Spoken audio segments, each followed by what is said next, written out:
Welcome back to the Charismatic Voice and to our first ever Wacka-Drink-a-thon. I invite you to grab a beverage of your choice and join me. And every time I say whack, that's one gulp. Every time I say wacka-wacka-wacka,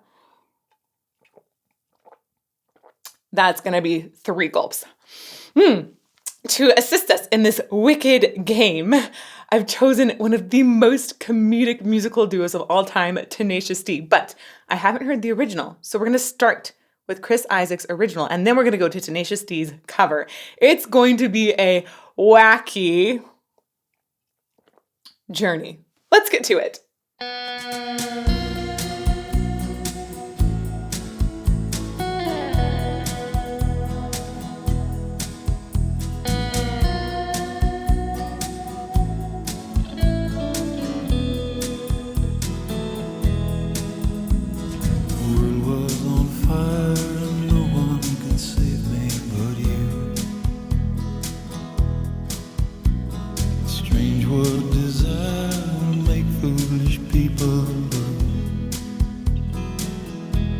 Oh my word. His voice is so smooth. I have a feeling I'm going to be oohing and awing over his vocal tone like crazy. It just gave me shivers right away. Whoa, wow. Okay, we're going to go back to the beginning. I'm going to talk a lot about how you could potentially get this kind of tone as well. But first, we just have to pay attention to these like crazy, almost out of whack tuning with the guitar slides. Oh yeah, drink to that tuning. Ah! So slidey.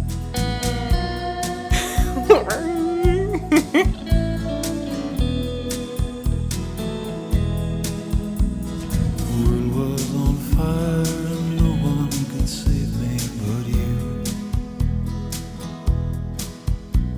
Strange world desire to make foolish people. I never dreamed that I'd meet somebody like you. And I never dreamed that I'd lose somebody like you. Wow, shivers. Wow, where's this guy been? Like that vocal tone is so gorgeous. I have a new vocal crush, I can tell. It's already happening. The depth and the roundness of it, while also having some clarity on it. There's also a personal sort of touch, right? The enunciation isn't overdone. It feels very intimate. But also in the vocal tract, it feels like there's a lot of space to create this sort of roundness. But it all starts, right, with a beautiful breath in, so he can just ride that air. And the moment the air is coming up, it goes to his vocal folds, right? And then the air hits the vocal folds, and I'm getting this ready. You know what's about to happen. They go wacka, wacka, wacka. 3 drinks. This is gonna be a good one. And when they vibrate together, they create that pitch, and there's so much ease in the sound of his vocal folds creating a pitch. That initial creation of sound is just gorgeous. So smooth. And then everything on top is really, that's the cherry on top. But when you have this kind of initial phonation as sweetly as he does, that is the beginning of that perfect tone. Okay, back a little bit. Back more. Back more.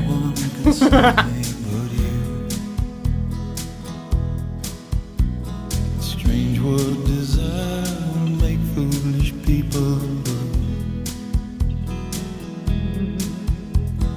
I never dreamed that I'd meet somebody like you. And I never dreamed that I'd lose somebody. So it all builds and builds, and you're going, wow, oh my gosh, you have like incredible vocal tone. And then he goes up into the top, and you think, oh, geez, it still sounds so easy up there. Like, whoa. And then he does this incredible, like, little tiny yodel. It's like He just does this momentary register shift is what happens. Really, he lets it like bounce up into a higher register and then bounce back down. And it creates this little crack in the voice that is, it feels like it's a little plead to us. It's gorgeous. Dream that I'd meet somebody like you, and I never dreamed that I'd lose somebody like you. No, I don't wanna fall in love. No, I don't wanna fall in love. Oh, take my breath away. That is so stunningly beautiful. Wow. Wow. This feels like very vaguely familiar. I wonder if I've heard a different cover of it before. I've never heard this version. It is so smooth. Whew. The way he negotiates going up, flipping to this top register, it's so soft, yet you also hear that change in how his vocal folds are working. So let's just kind of zoom in on what's happening here. Like the vocal folds are continually going wacka wacka wacka to create a pitch. Yes, that is indeed 3 gulps. Thank you. Oh gosh, if you're drinking water, you're going to be so well hydrated. But while those are creating pitch, there's different muscles inside of the larynx that help decide what sort of substance that pitch is going to have. And if you have the thyroarytenoid more active, then you're going to have thicker vocal folds. It's going to have a much heavier kind of sound. That also tends towards lower pitches. Often your lower notes will have more thyroarytenoid engagement. And then if it's a higher pitch, you're going to have cricothyroids sort of pulling those chords. They're stretching a little more, creates a thinner edge for the sound to be created on. And so those higher pitches often are associated with more cricothyroid, more of that engagement. So we'll say like CT and TA from now on, especially as I continue to get a little more drunk, it's going to be some stumbly time. Okay, so TA and CT. And when he goes up to that very, very top, it is such a beautiful, thin kind of sound that he's making here. The vocal folds are rather thin, but he has such a beautiful dome in his vocal tract that's creating this like luxurious tone. So you have this light sound creation here, and then a filter, like a resonance chamber on top that is actually very big and domey, just creates this floaty, glorious sound. It's like we've got this cathedral on top of this like angel wings creating sounds. Oh gosh. And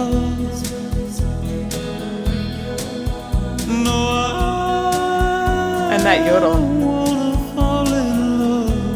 So that yodel is often will occur, and the yodel is like, it's not truly yodeling, but it's the beginning of yodel, which is essentially just a register shift. So that happens when we go from either TA dominance in the sound or CT dominance. So it's sort of handing off the baton between one muscle group to another. Go back a little bit more. Gosh, that's so beautiful.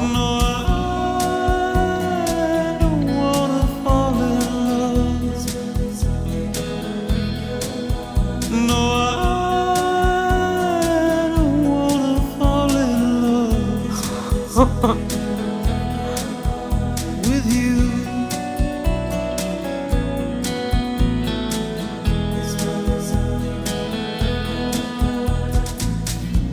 what a wicked game to play to make me feel this way. I feel like he's a little closer to the mic there, or certainly is letting this extra kind of rougher sounds in now. And I like that. It feels so personal. Wow.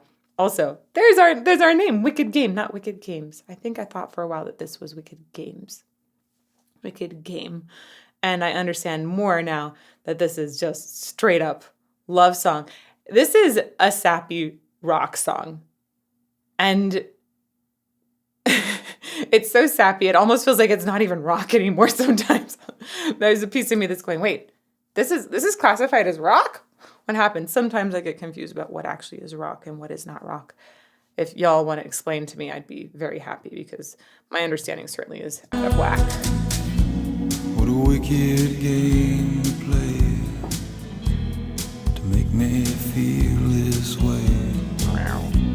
What a wicked thing to do to let me dream of you.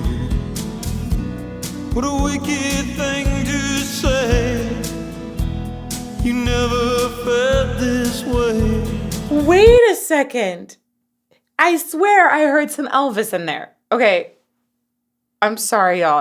If you hate Elvis and that statement just completely turned you off of Chris Isaak, I'm very sorry. And I think Elvis has tons of great things in his voice. We can talk about that sometime. But there was, I'm going to try and pinpoint exactly what it is in his tone that sounds like Elvis. Dream of you. Okay, right there already. There's a little shake in the vibrato. This kind of, that is reminiscent of Elvis's vibrato, a very stylized thing he would bring in every now and then. Do to let me dream of you.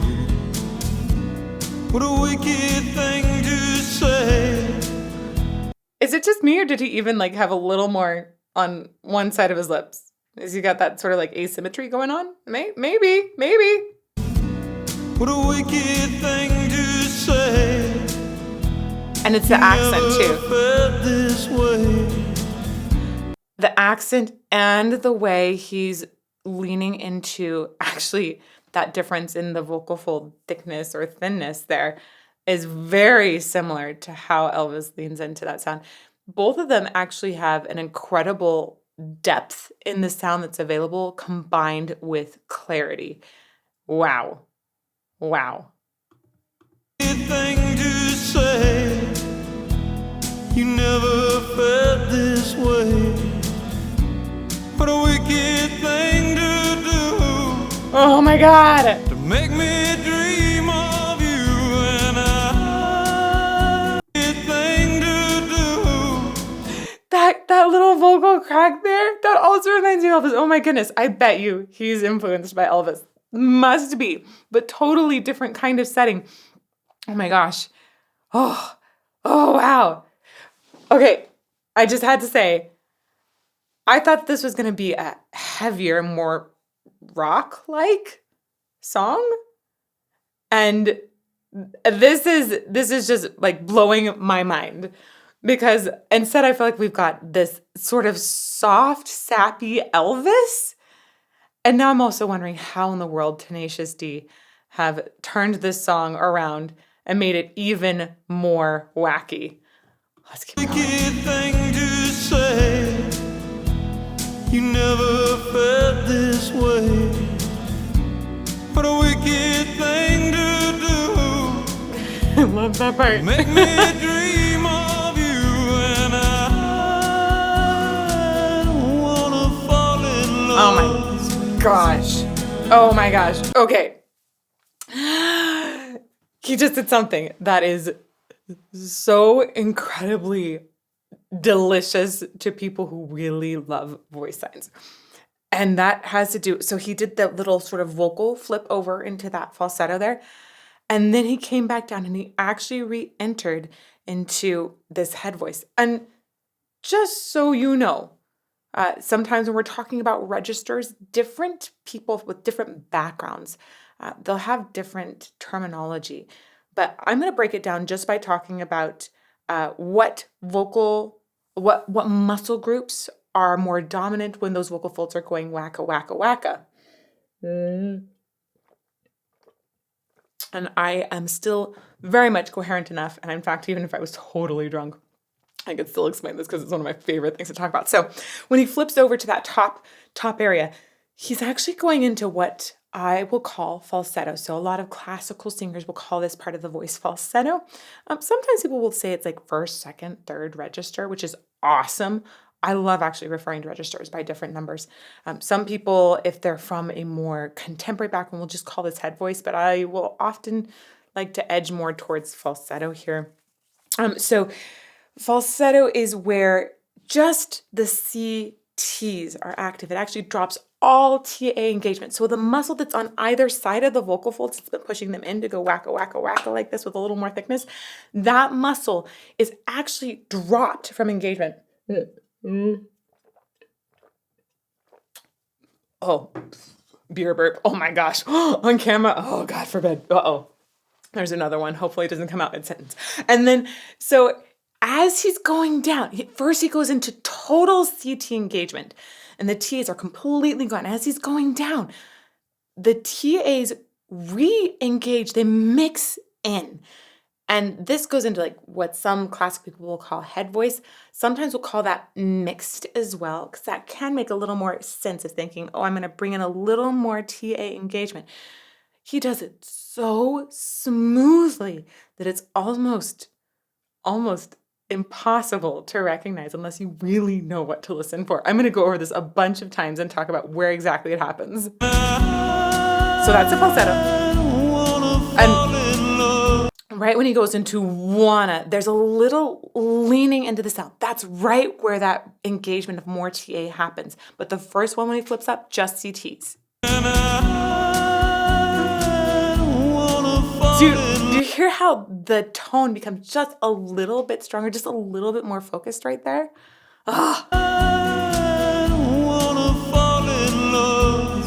it's to die for. My goodness.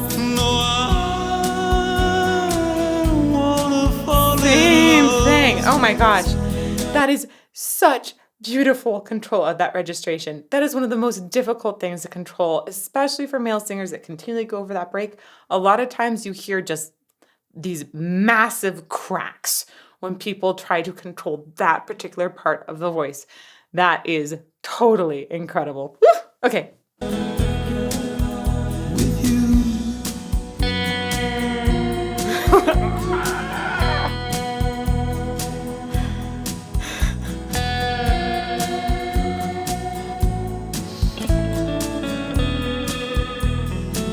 This is a very sexy music video, which is difficult to take serious because of the pitch bends in the guitar.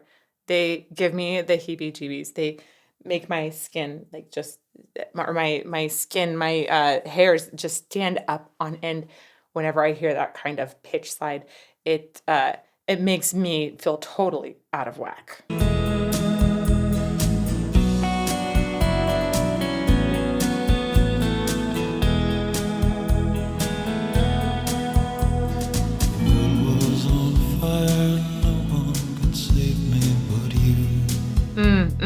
So I actually think that the way his lips are moving there is pretty close to what he would be doing, maybe a little bit more while recording.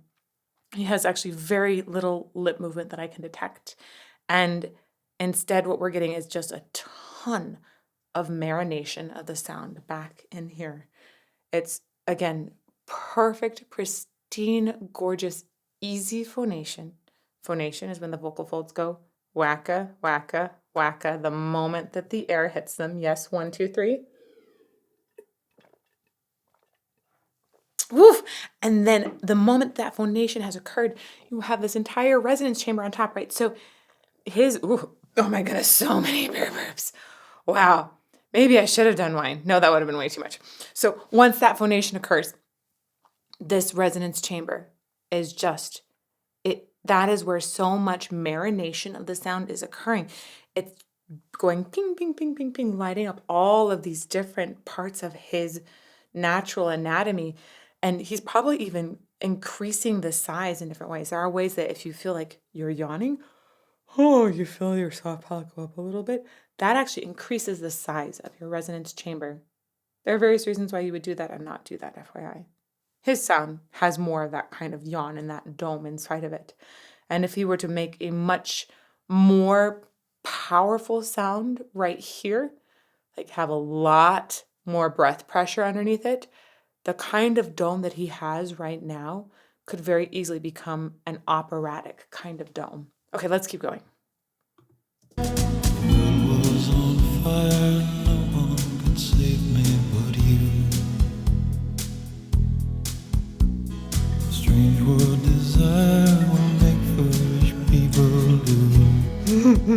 There's a brief pause here. Again, with that small lip movement. With very small lip movement, you can still have extremely clear words. And that has to do with the tongue moving around a ton and making extremely clear vowels in that massive space that he has inside.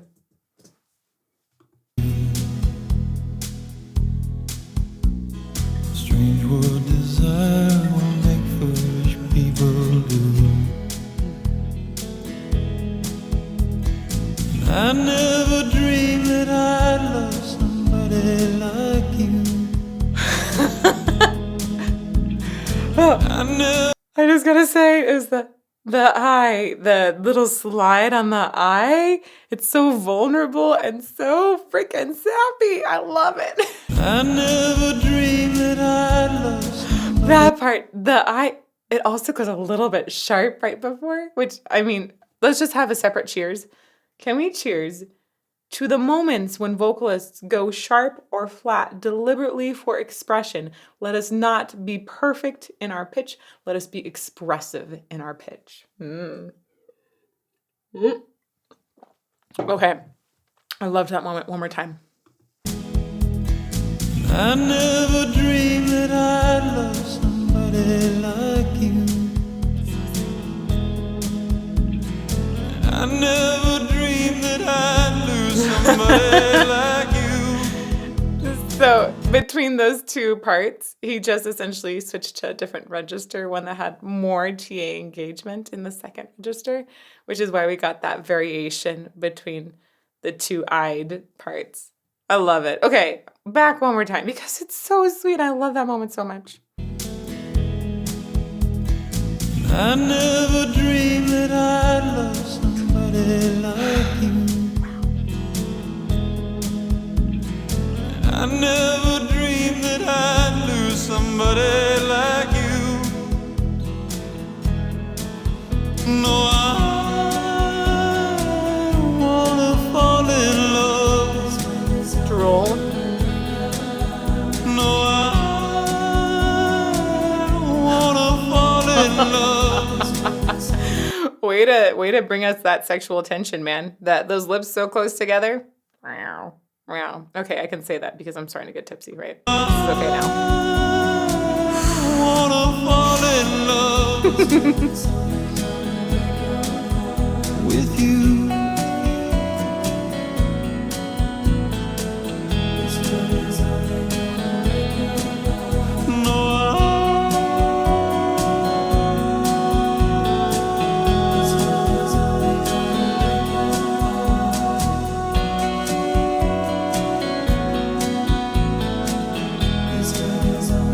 That is so gorgeous. Wow. Man, especially if you are working on that falsetto head voice bridging, this is the song to work on. I think I actually had some people asking me about that in a masterclass today. I need to go back and tell them this song.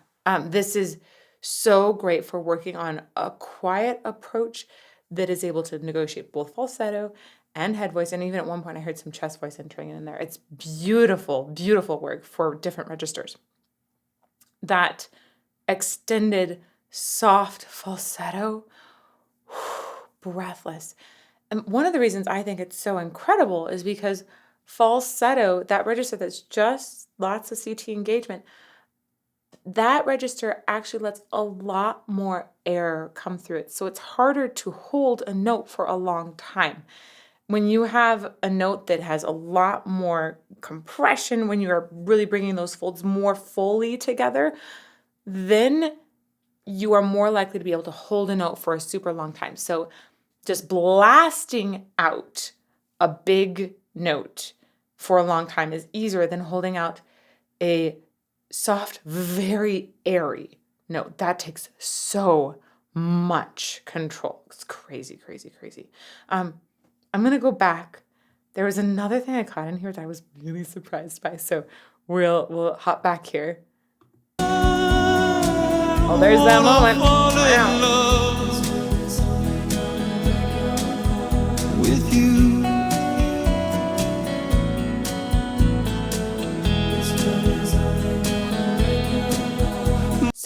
at the backing vocals, I hadn't caught that they're saying this world is only gonna break your heart. I was so enamored with his voice that I wasn't listening to the backing vocals. Sorry, backing vocals. I feel like I haven't been paying you enough attention.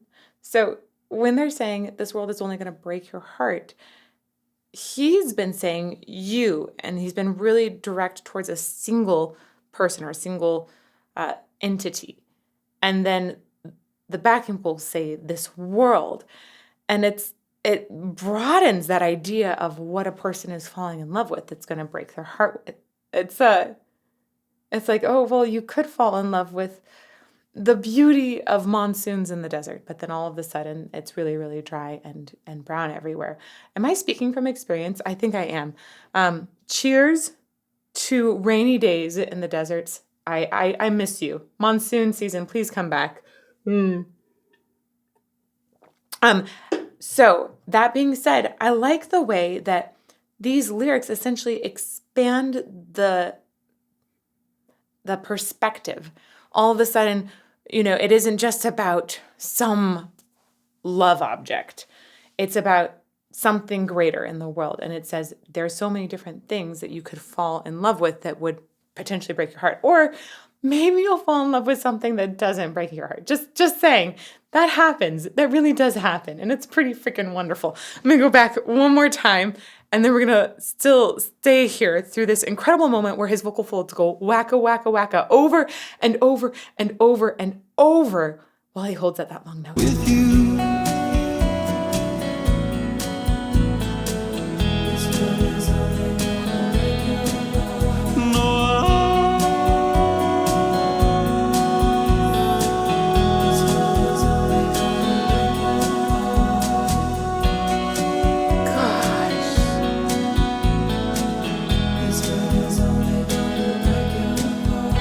And she's running away. Nobody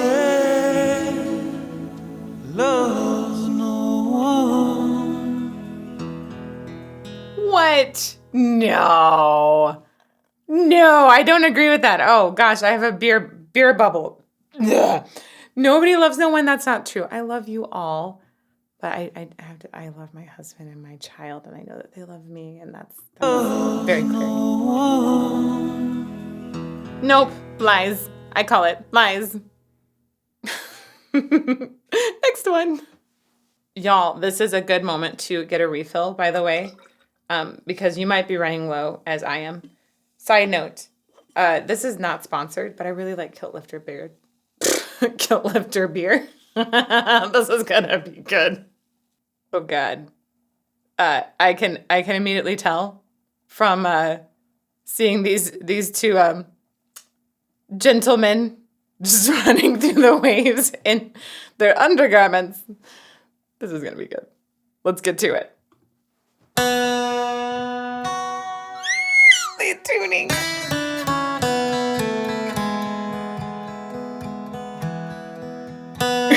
They're so happy.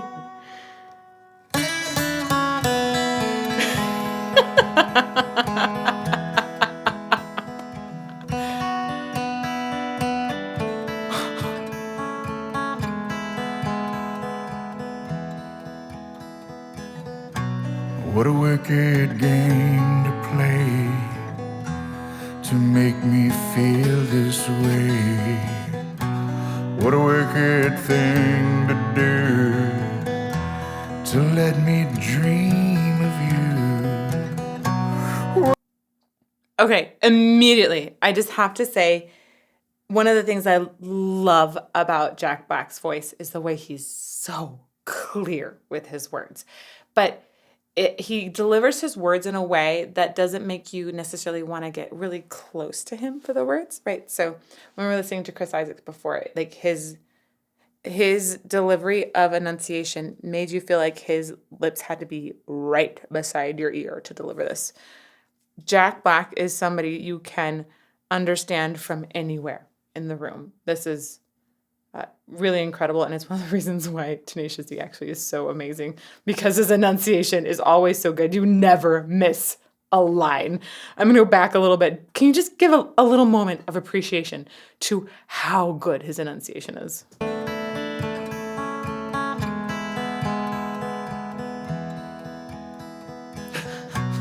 What a wicked game to play to make me feel this way.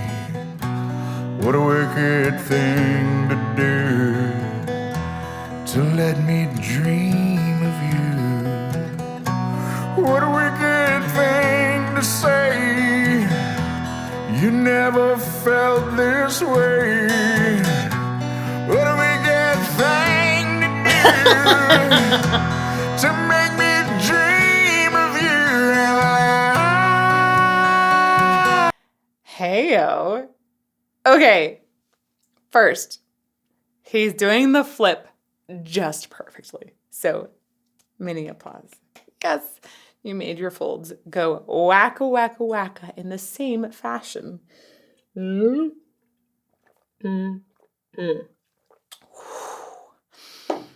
Second, Jack Black sings with way more breath pressure underneath his folds. This is seen essentially in the dynamic. Even when he's singing lower and quieter for his voice just naturally has a lot more breath pressure that's built up underneath. And breath pressure is the main thing that will determine dynamics, meaning how loud or how soft, words, how loud or how soft a voice is going to be. So when we talk about Chris Isaak, he had very little pressure underneath his folds. It was so smooth. That vocal efficiency that I was talking about, it's like those vocal folds could start vibrating with the tiniest amount of air pressure. That is really, really promising for vocal longevity because the collision force of the vocal folds as you build up more breath pressure underneath them tends to be greater, and that collision force is then going to translate to a louder dynamic. That being said, there are tons of dramatic singers, including dramatic opera singers, that have huge, long careers. It doesn't necessarily mean just because you sing loud all the time that you're not as likely to have a longer career. But it is, if a person also knows how to sing quietly, really efficiently, that tends to indicate better vocal technique, just FYI. With Jack Black, I like the way that with his presentation, he has both this like quiet for his voice leading into a bigger, more quick dynamic development. So I want to go back here and I want to listen to how well his vocal folds wacka-wacka-wacka. What a wicked game to play to make me feel this way.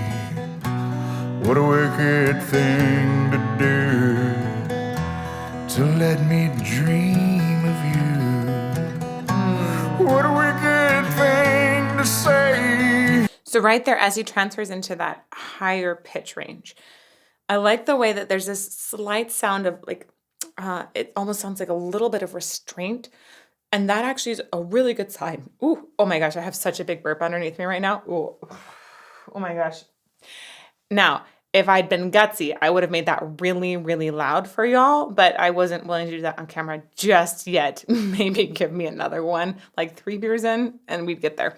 However, I currently am showing the same kind of restraint as Jack Black is showing, where the sound, it almost, the way he shifts it, it feels like it goes inwards.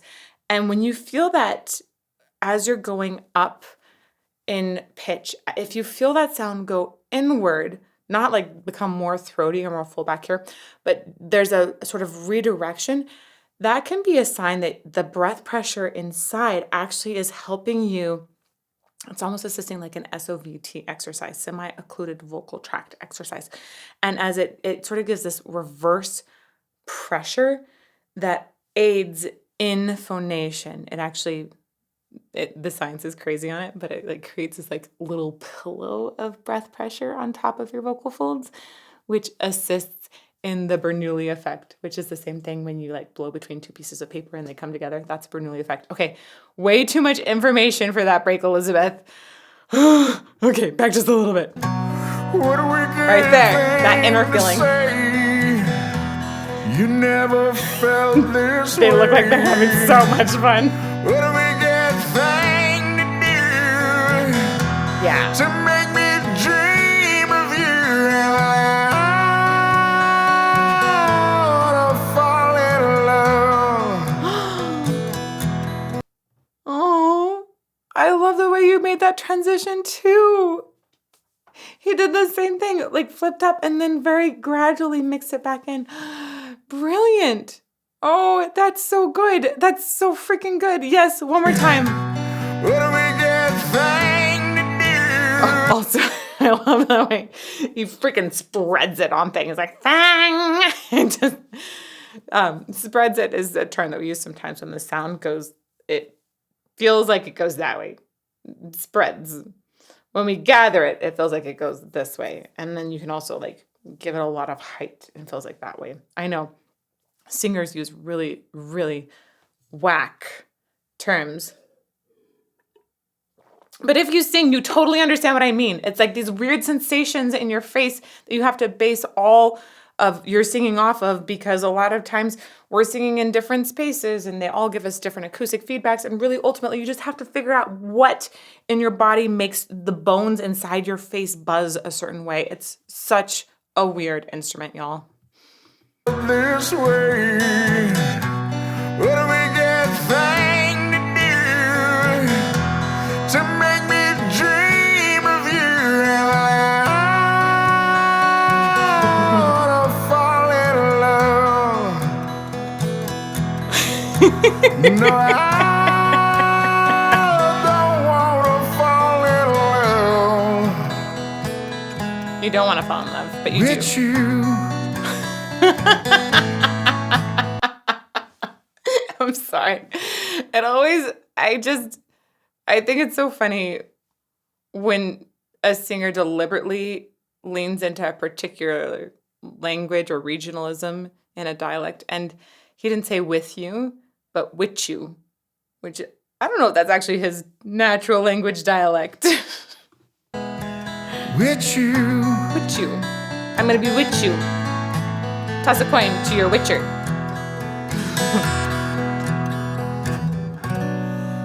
Nobody. Oh my word. Loves no one. Are you kidding me? Is this whole video just Kyle and Jack like running through the waves, being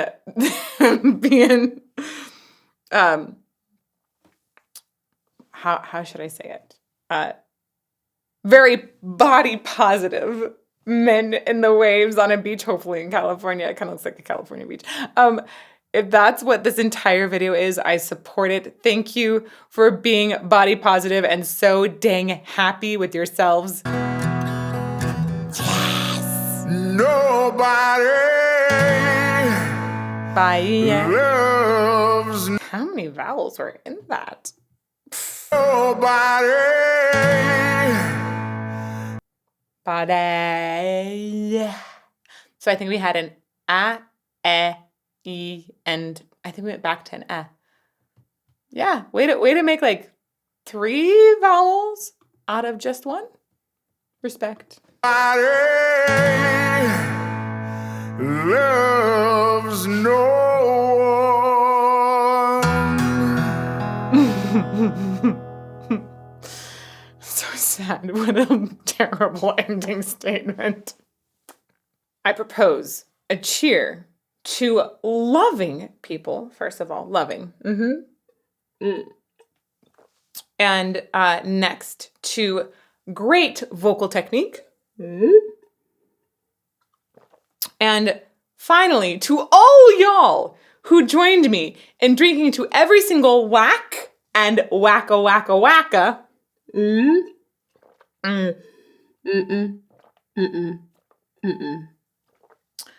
I hope that you are sincerely drunk and potentially being invaded by the family at this point, please enjoy the rest of your day. And if you just had caffeine, may you be quite buzzed as well.